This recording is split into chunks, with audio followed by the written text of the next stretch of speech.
Mga kwentong pambata. 1,000 damit.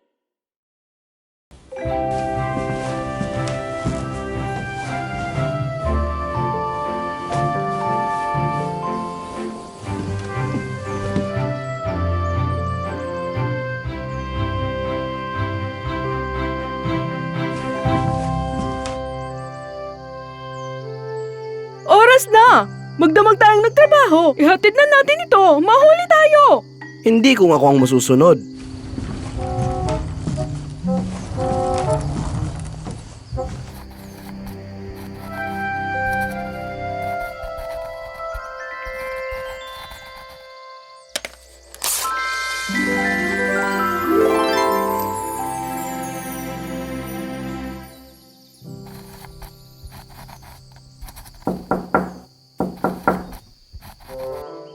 Pasok ka.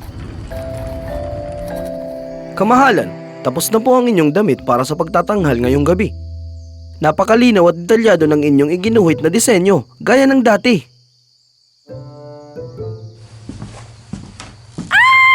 Napaka-perfecto talaga!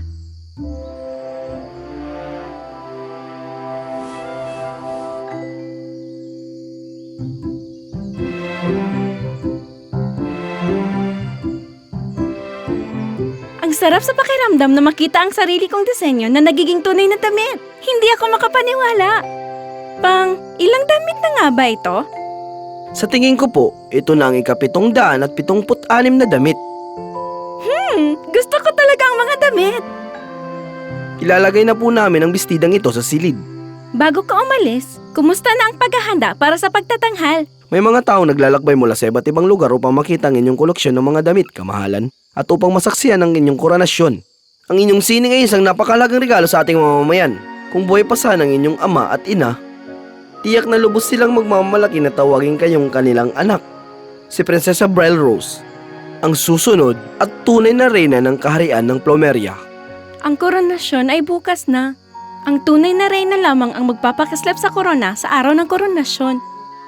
Hindi na ako makapaghintay na ito magliwanag tulad ng kay Mama. Ikaw ang tunay na reyna. Wala akong pagdududa. Nasaksihan ko ang koronasyon ng iyong ina at nagliwanag ang korona para sa kanya. Gaya rin ng napakagandang pagliwanag nito para sa iyo. Maaari ka nang umalis. Kailangan ko pang paghandaan ang parada ng moda at ang koronasyon.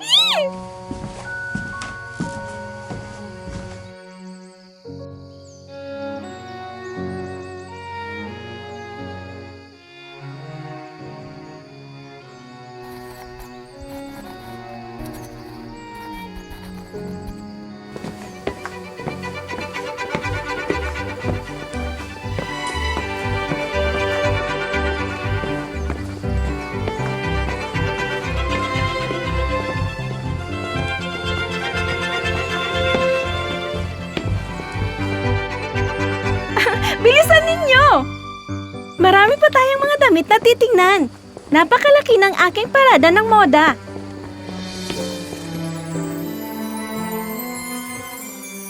Oh, ang tawag ko rito ay Sunday, Sunday. Wow! Parang nalalasahan ko na.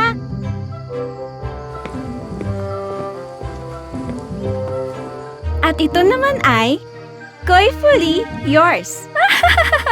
Nakakatuwa ka talaga. Maaari mo bang isuot ang ilan para sa amin? Oo naman. Hindi ko pinapalampas ang pagkakataong magkaroon ng isang palabas na moda.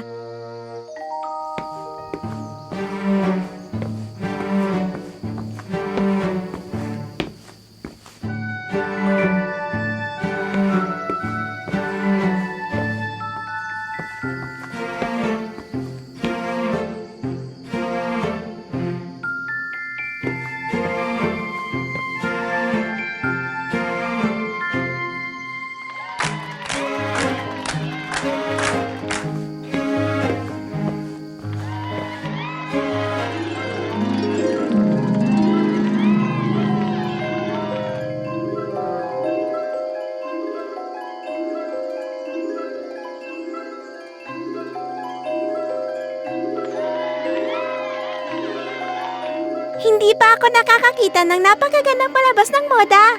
Ikaw talagang nagdisenyo ng lahat ng damit na yon? Oo naman! Ang mga damit na ito ang pinakamahalagang bagay sa buhay ko.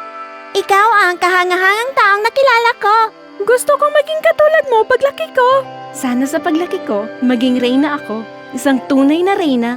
Kailangan na naming umalis, pero magkikita tayo bukas sa araw ng koronasyon!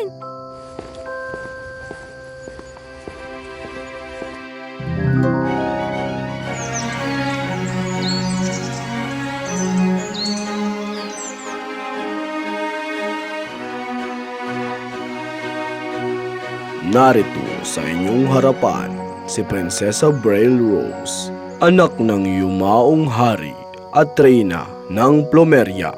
Handa na ang prinsesa na tanggapin ang korona at pamunuan kayo bilang inyong bagong reyna. Bago tayo magpatuloy, mayroon ka bang nais sabihin sa iyong mga nasasakupan? Oo. Isang malaking karangalan ang tumayo sa inyong harapan at tanggapin ang korona ng kaharian ng Plumeria. Alam ninyong mahilig ako mangolekta ng mga damit. Naging sandigan ko ang mga ito nang pumanaw ang aking mga magulang. At lalo nitong pinagyaman ang matagal ko ng pagmamahal sa pagdidisenyo. Iniaalay ko sa inyong lahat ang aking mga koleksyon ng mga damit. Palaging sinasabi ni Mama, ang tunay na reyna ay namumuno sa kanyang kaharian ng may pagmamahal at liwanag. Binuhos ko ang lahat ng aking pagmamahal at liwanag sa paglikha ng mga damit na ito bilang parangal sa inyong lahat. Ikinararangal kong isuot ang korona at maging inyong tunay na reyna.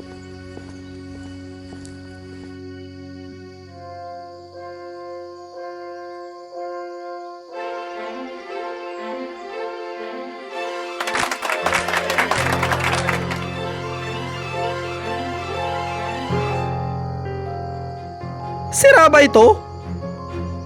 Anong nangyayari? Hindi ko rin alam.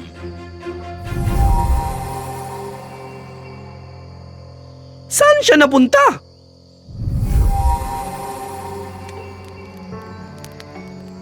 Aba, magandang araw sa'yo, prinsesa. Sino ka? Ano ang lugar na ito? Isa akong salamangkero. Hindi ba halata? Ako ang salamangkero. Sa totoo lang, hindi ko alam na may salamangkero pala sa aming kaharian. Ibig mong sabihin, hindi sinabi sa'yo ng iyong mga magulang. Hindi po. Ngayon, bakit ba ako narito? Dapat nasa koronasyon na ako. Sa tingin ko, hindi naging matagumpay ang koronasyon, hindi ba? Pwede ba akong makahingi ng pahiwatig? Hindi iyon tanong na kailangan sagutin. Hindi pa ikaw ang tunay na reyna. Ano? Hindi pa. Sa ngayon, may isang propesiya.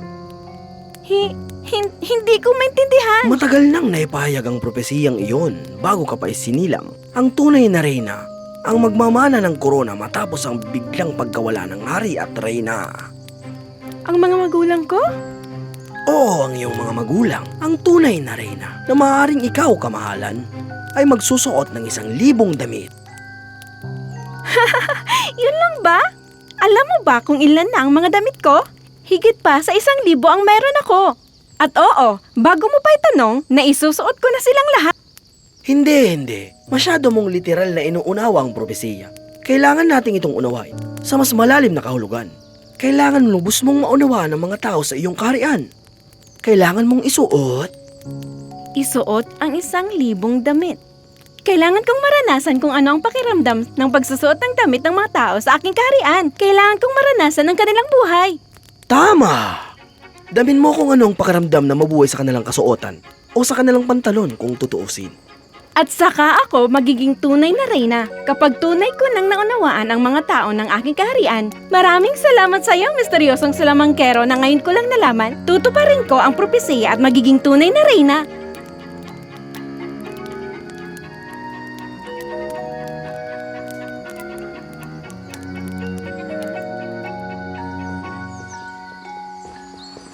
Siguradong sigurado ka ba talaga rito, kamahalan? Ito lang ang tanging paraan.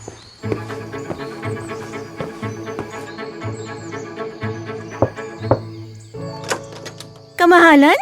Isang karangalan! Heto na.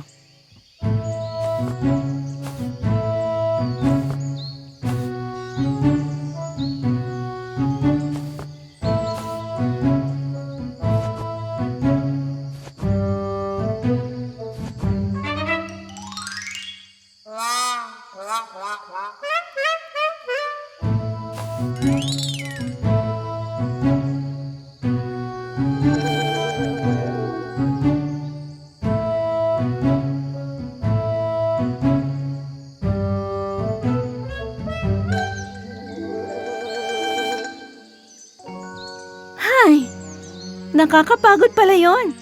Hahaha, mukha kang gusgusin. At yun nga ang pakiramdam ko. Pero, may natutunan ka ba? Siyempre, natutunan kong mag-alaga ng hardin, gumawa ng tinapay, magwalis ng pasilyo. Oo nga. Pero anong natutunan mo mula sa mga iyon? Mahirap palang buhay sa kaharian. Oo. Pero iyon lang ba? Namuhay ako ng isang araw sa kanilang kasuotan o pantalon, kaya maaari na ako maging tunay na reyna. Ang dali lang, kayang-kaya ko na ito. Yun lang naman ang kailangan kong gawin. Maaari na tayong umuwi. Maaari ba akong magsalita ng tapat, kamahalan? Oo naman. Hindi sapat na tinulungan mo lang sila sa bukid o sa kusina. Mas malalim pa ron ang kahulugan. Bakit? Dahil ito ang propesiya. Ano nga yun? Sinasabi mo bang hindi lang pala ito tungkol sa pagtulong sa mga tao kundi para maunawaan ang kanilang buhay at makagawa ako ng tamang pasya para sa kanilang kaligtasan at kapakanan ng mga mamamayan ng aking kaharian? Ha! Diyos ko! Ngayon ko lang talaga lubos na naunawaan.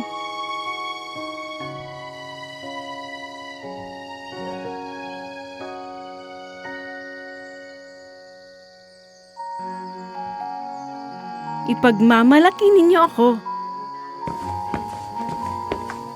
Bilisan ninyo! Kailangan ko itong matapos agad. Pakiusap!